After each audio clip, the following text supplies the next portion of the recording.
Hey, good morning, everyone. Um, it's getting a little cooler here in Minnesota, so I got my winter gear on. Yeah, funny, huh? So, what I'm here to talk about today is I got to do a little maintenance on the truck. I've been having a clunk.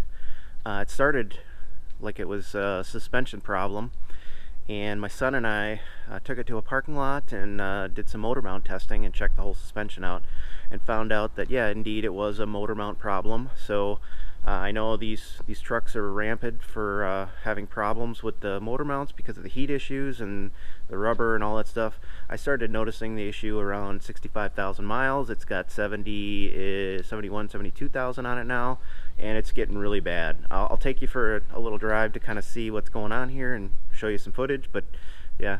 Okay, this is really awkward with the big old microphone on a head mount, but we're going to try, and I'm going to show you what it looks like when we're starting the vehicle up with the old mounts. Keep in mind the old mounts, they're degraded and broken, and they're going to be a lot smoother than anything that's new. But here we go. Start up. And as you can see, I mean, there's little vibration in the dash, not much. And these are really nice riding trucks compared to some of the older stuff.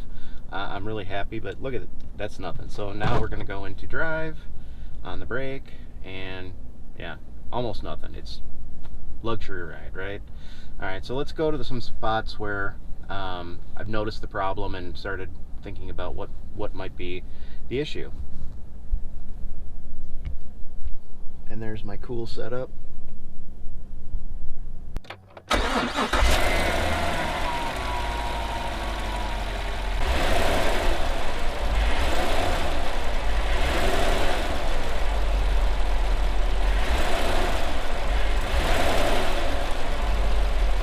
So the other thing that I noticed along with the clunk is when I start it up, it makes this kind of weird starter noise, and I think it's because of the exhaust flexing and putting stress because of the motor mounts are loose, but I could be completely wrong. But let's see if I can demonstrate what it's doing here. So let's of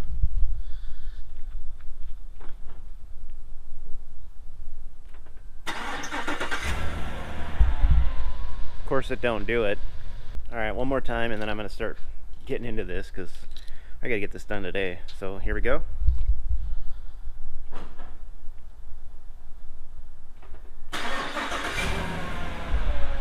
So I can really hear that. I don't know if you guys can, but it sounds like a weird, like metallic turning starting noise. So I'm hoping that's gonna go away when I put the mounts in. I notice it does it more on a level or inclined surface when I start. So that's probably with the driveway being a 3% grade. It's not probably doing that because it's, the forces the engine and the weight for I don't know, who knows. But let's get into this. I'm going to probably leave the tires on if I can. I'm going to take the skid plate off, and then we're going to get into this business. It's going to be fun. So one of the things that you're going to have to think about is knowing that I got 70,000-ish miles out of these rubber motor mounts. Do I want to make the jump and go to poly? So I'm assuming that based on what I've seen on YouTube here, there's a lot of people put out videos on how to change these mounts, and it's a pain in the butt. So knowing that this is going to be an ordeal, you have to ask yourself, do you want to pay somebody to do it? Do you want to do it yourself and go through the struggle, and then, you know, in another 60 to 70,000 miles have to do it again? Or do you want to step up to something like this? So these are poly mounts. They're definitely going to last a lot longer than the rubber ones. They're a little stiffer. I know this because in my TA over here, I've got poly mounts both for the motor and the transmission. I love the way it feels. It fits the car right. I just don't know if that experience here is gonna fit us here with a truck and a daily driver. So that's what I'm hoping to educate you here on. But you do need to make that choice. So make the right one. Okay, so I think I'm thinking what I need is an arsenal of tools. Gonna do 15 millimeter. I've got a bunch of extensions. I've got a 3/8 to 1/2 inch reducer, expander, whatever you want to call it, and then I've got a variety of different extensions that I can use. So that's where I'm going to start. I'm going to see if I can get everything accessible from the top before I crawl under around this hot exhaust. So we'll check back here. So I'm lazy. I'm going to get everything from the top that I can. On driver's side, looks like you got a couple options here, and yeah, everything's looking pretty good. I got this one loosened up. I'm loosening up that one, and then we'll come over to the passenger side, and looks like we got a couple down there we can get from the top. Everything else, from what I've seen online, you're removing the fender liner on the passenger side and getting everything else from the bottom. So we'll see how things go.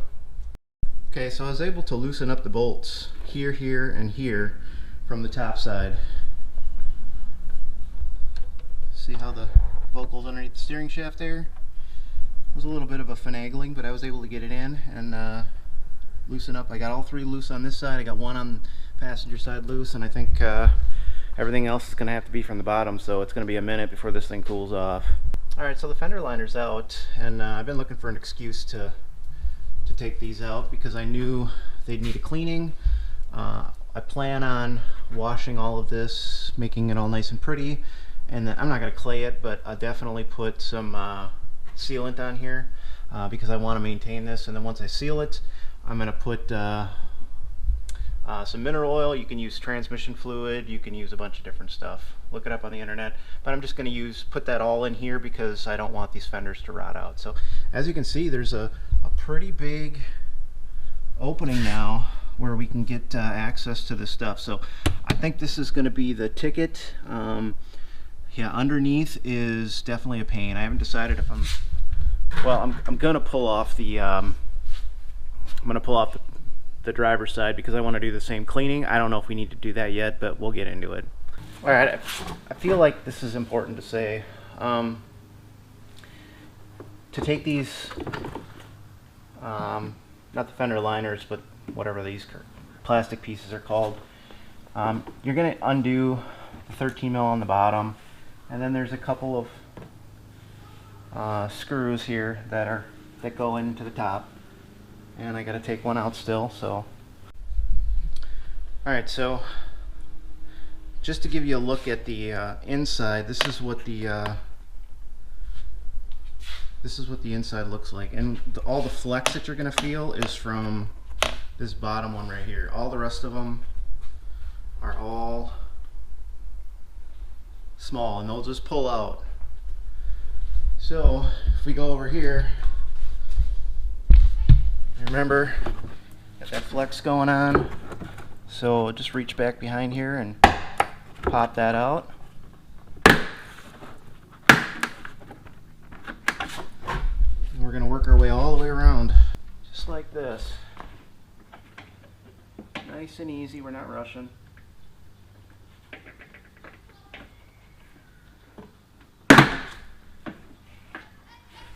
I'm just trying to not break anything. Get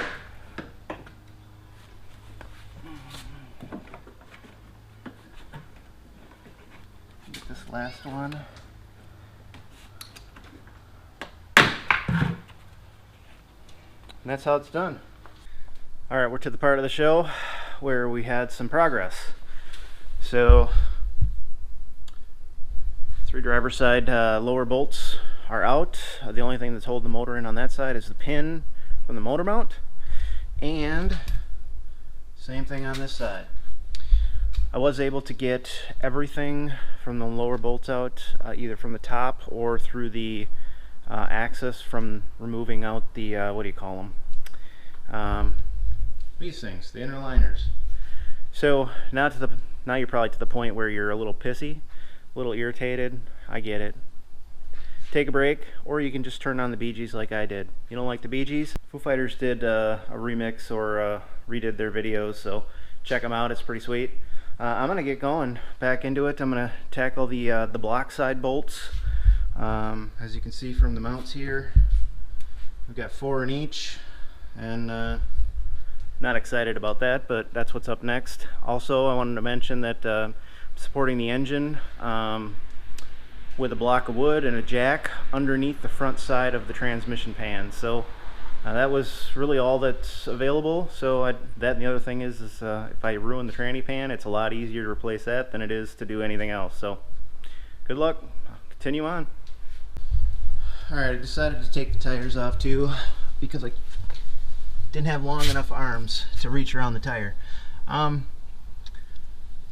What I've noticed is after you get all the bolts out, the 3 bolts on each side connecting the motor mount to the frame, what I've noticed is that you really just need this. I've been using a 6-point 15 deep 3/8 with a ratchet that has a lot of teeth, so I can slowly turn it. I'm thinking that's probably going to take me home. On the other side, I did the front one over there, and then the lower one on the block. I did them from the bottom side. I had to take the skid plate off, but yeah, thinking that this is yeah, it's a pain. It's not fun, but I'm getting close. I'm almost to the point where I can take the mounts out, so I'm pretty happy about that. Yeah, I'm gonna keep going. It's probably been 3 hours now and making good progress. We'll get this busted out. Alright, so we're making some progress here. I got the driver's side mount out. I had to use my impact with some swivels and take this 21 out, and then split them out, and then I just... Where the hell's my damn flashlight? Flashlight is right there.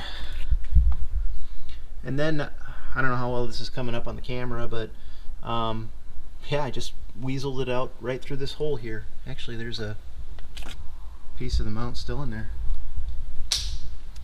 So now we're on to installing this bad boy.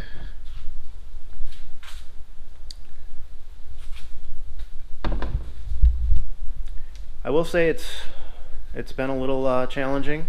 The day is going by faster than I'd like it to be. It's dark outside now. Well, I'm going to get to it. I need to get this thing buttoned up so I can move it. Get my garage closed tonight because I don't want somebody stealing my stuff. Alright, it's a new day. We got plenty of sunlight here, so as you can see, we got the new one into the block.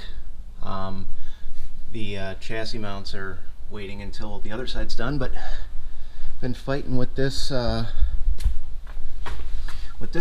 so I ended up taking the starter out, and I got myself into a little bit of a pickle. I got this kind of wedged in here funny. My goal was to try and get to this 21mm on the top, or kick the bottom out enough where I could just pull it out through this space. But yeah, I'm gonna wrestle with this for a little longer, and then we're gonna get this all nice and pretty looking, and take her for a test drive, and hopefully everything's bueno. Oh, sometimes all it takes is just a new day. I came out here, I just did the recap that you guys will see here, and then I just started working on it, and I was able to finagle. I think a lot of it has to do with I was trying to finish this up in the dark at night, you know. Now I'm, yeah, can't believe it.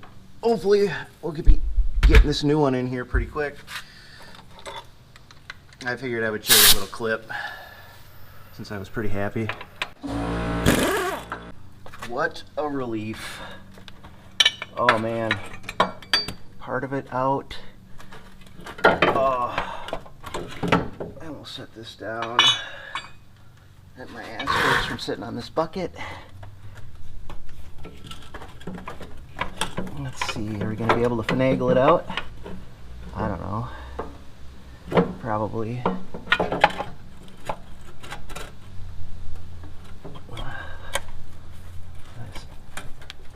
This little nipple here, I was ready to take the Sawzall and cut that thing off last night. Might have been a good idea.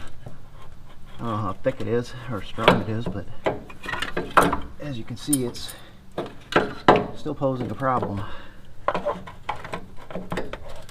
But I think we'll get it, as we did. Holy cow, my beat. Alright, so made some progress here. I got the The poly mounts bolted up to the block. I'm hoping you guys can see this okay, but yeah, so it was a little bit of a challenge. What I noticed too is if you jack the motor up until you're just touching with this O2 sensor here, it allows for maximum amount of room so you can get all the bolts in. And then the next step would be to lower the engine down or the motor down, so we can get all these other bolts into the frame. I'm going to do that. Let's take a look at the driver's side real quick.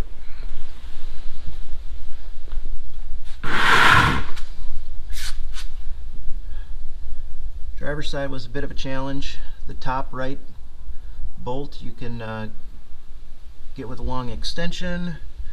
The top left bolt you can get with a 3/8 ratchet and a 15 deep, and then the bottom one you go through the underside, through the carriage with long extensions, and I was able to zip those in nice. This last one in the back on the bottom, I had to use a box end wrench most of the way, and it was brutal.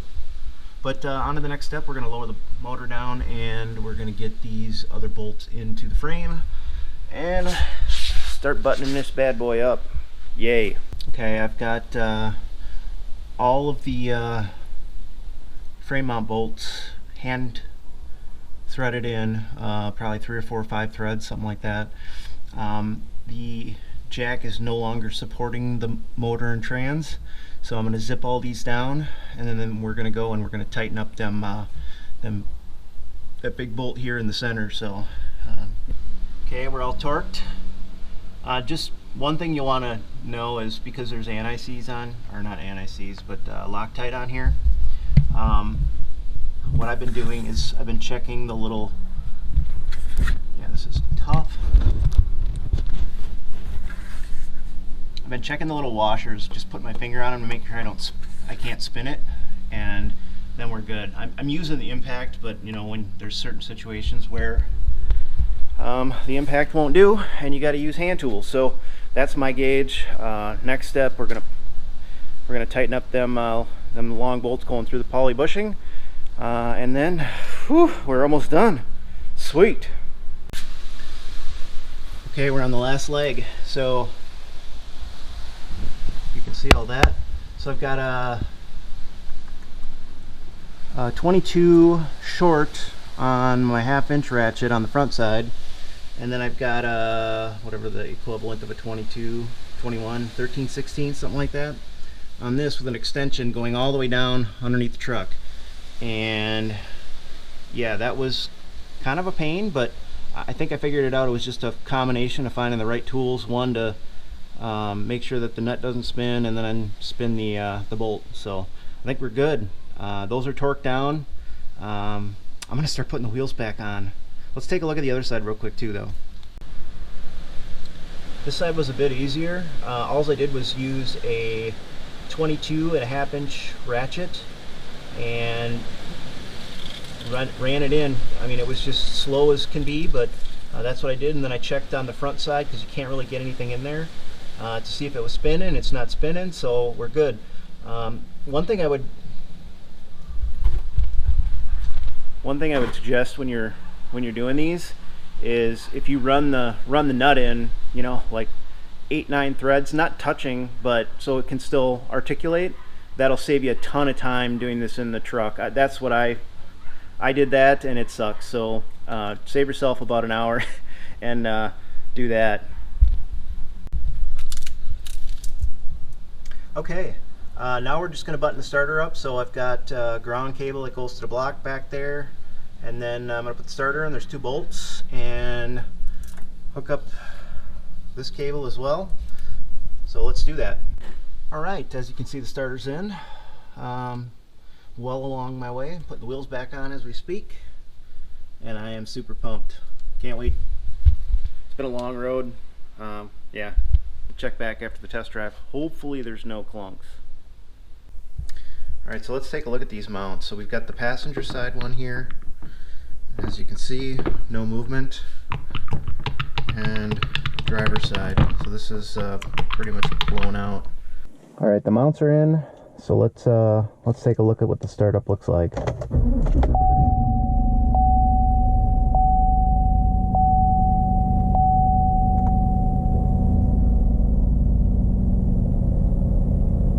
Okay, we're idling. Let's put her into drive.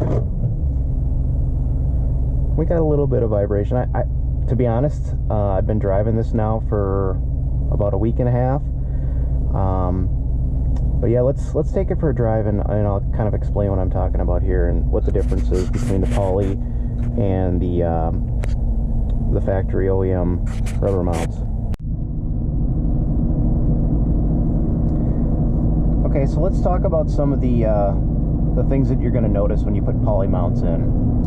And I've got the screen up here on the dick to show 4-banger mode versus V8, because that's what I think is the most important thing. So the biggest thing that you're going to notice with poly mounts is when you're at low RPM, higher load, and low throttle, it's going to feel like, for those of you that have driven a manual, right? So if you're cruising at like highway speeds and you're in like 6th gear and you mash it's going to take a while for the RPMs to come up, right? Because there's a lot of load, not enough torque. So that's what low speed driving feels like with these poly mounts. And I actually started turning on the V4 mode, or looking at this a lot, because I've noticed when it's in 4-banger mode, you get a lot more vibration. But when it switches out of V8 into V8 mode, it's less and less noticeable. But one of the things that I really like about the mounts, as you can see, I punched it. The throttle response is the same, but the engagement is much quicker. So there's not any of that driveline swap that I used to have, or slop that I used to have with the rubber mounts, right? So along with the quick engagement, the other thing that I really like about this, and I don't know if anybody else is going to like it, but I bought this truck because it's got the 6.2, the big motor, the 342 gears. With the truck in its current situation, or its previous situation with the rubber mounts, it didn't really feel like a truck. I mean, yeah, it's a truck, it's big, it's got some power, whatever, but you just don't feel connected to the engine at all. And I like that. That's one of the things that I really like about my Trans Am, is it's old. There's no frills. It's just motor, drivetrain, a chassis, and that's it. And you get all the weird feelings and the bumps and all that stuff. That's what I like about the car. And I didn't know how I was going to feel about that with this truck. To be honest, I'm enjoying it, but granted, I've only been driving it with the polys now for about a week and a half, so I don't think that's a really great long-term experience. We're going to go up for pre-hunt here, MEA weekend in October, and you can, right now it's in 4-banger mode. Now I'm getting vibration. I can feel it in the steering wheel, I can feel it in the floor, I can feel it in the seat. And as soon as it switches over to V8, and not a lot of RPM change, all that goes away. So active fuel management delete, you guys are going to really like poly mounts. Everybody else, that's probably going to be your pain point right there. So, but anyway, back to what I was saying. When we tow the trailer up north, it's like 3.5 hour drive each way. So I should have a really good idea of what this is going to be like, whether I'm going to be able to live with it long term. So I'm not going to put out a video on a recap video on this very soon, probably in first quarter of 23. But yeah, that's kind of the plan at the moment. All right, well, let's get a little heavy into it.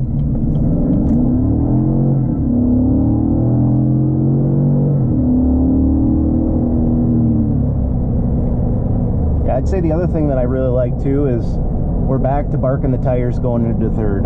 You probably can't hear it. It's with the road noise and the quiet cab and everything, but yeah, it'll still bark them into third, which is, yeah, I like that. Some of you guys do too, and gals. All right, so I haven't really tested this trick out, but I saw this on the YouTube. One thing to kind of look at is disabling AFM apparently you need to do something. But if you put it into L5, apparently it's not supposed to switch between V8 and 4-banger mode. So I'm gonna do a little bit more testing, and I'll follow up in the next video on kind of what the results of that are. But that's something to try as well if you've already got these mounts in here.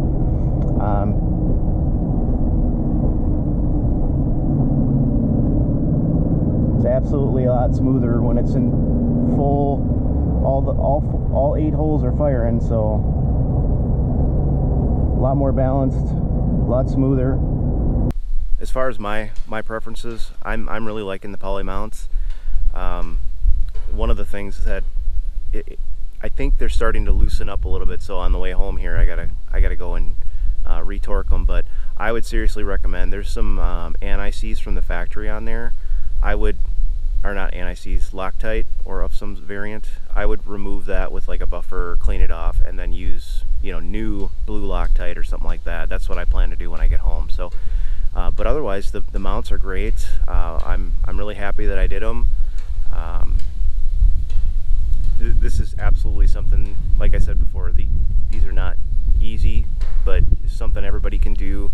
You just need to take the time, have the patience, get through it, but you can do that. So I hope this video was helpful for you. If you have any questions, if you have any concerns, throw them in the comments. I'll be willing to answer any questions that I can and tell you if I don't know. Otherwise, there's been some people commenting as well, so maybe we can get some help from the community. So I hope you have a great day. I'll do a follow-up video here in a couple of months with my kind of longer term thoughts, but good luck.